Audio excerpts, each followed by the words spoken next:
I thought that I had fallen in love with you, but it was only puppy love. Those are some great gift ideas. A great time for giving, obviously, the holidays, but it's also a good time to teach your children about gratitude. Dr. Andy Weiner can help with that. She's an expert and has written the book, The Best Investment: Unlocking the Secrets of Social Success for Your Child. Please welcome Dr. Andy back to the 10 Show. Andy, great to see you again. Thank you. Let's talk about gratitude. Is that something you can teach? Oh, absolutely. We're not born with that, but we can learn that. And in fact, if we look at what gratitude really is, gratitude is the ability to have the feeling to express thankfulness or appreciation for the things that we have in our lives. And I know that this is the time of the year, the holiday season. Tonight's Hanukkah, and a few more weeks we're going to have Christmas.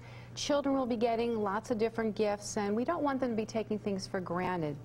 So this is something that, of course, this will be a great time to be practicing the G word, gratitude, but it's also a concept that should be taught not just during this time of the year, but throughout the entire year. Well, and is the best way to do that is to lead by example? Oh, absolutely, absolutely.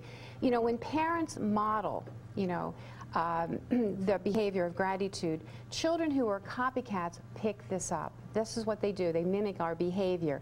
So I say to parents, express expressions of gratitude wherever you are. You're in the grocery store, thank the clerk for packing your groceries for you. Or a simple thing of, I'm so grateful that I have a warm house on such a cold day like today. These are kind of things that become commonplace in their everyday life, and children will hear them and they'll express them. So you should see them as a child, your parents, doing it to other people. But is it good to express gratitude to your children as well? So often parents, because they're so busy, we forget to express appreciation for who our children are, things that they do for us, and also what they do for others. So take the time out to express how you feel, like, thank you so much for helping me take the dishes off the table. And you can play a game with your child.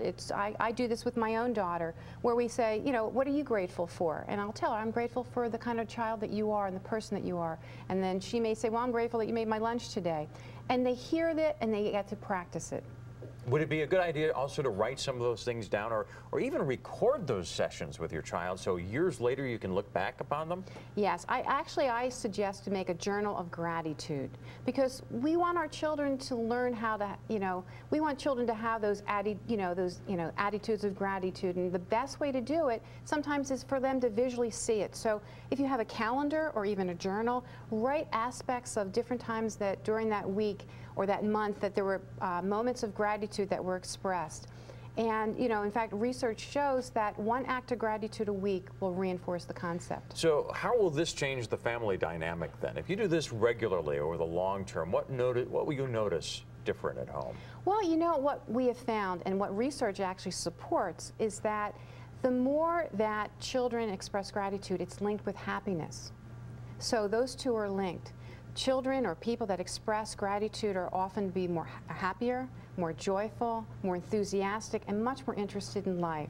And so this is a great time of year to do this kind of thing, to practice gratitude, and because we want happier and more grateful people in this world. Now, is that going to make things a little easier too if the child doesn't get exactly what they want? For example, they might be asking for a certain present to be brought their way, and these are tough times. Might not get everything on their list. That's correct. And at the same time, we want to teach children to be appreciative of what they get, no matter what it is. And I know it's a tough time, and certainly parents don't want to be the recession Grinch, and they can't get everything that the child wants on their Santa's list. But this is also a time to express appreciation for just the things that we have. Maybe it's just the family all being together. Being able to celebrate the holidays. And I think that lends itself long-term a greater lesson than the toy that might be played with, and then discarded later on. Good advice for any time of year, but especially during the holiday season. Dr. Andy, thank you so much for being back here on the 10 Show.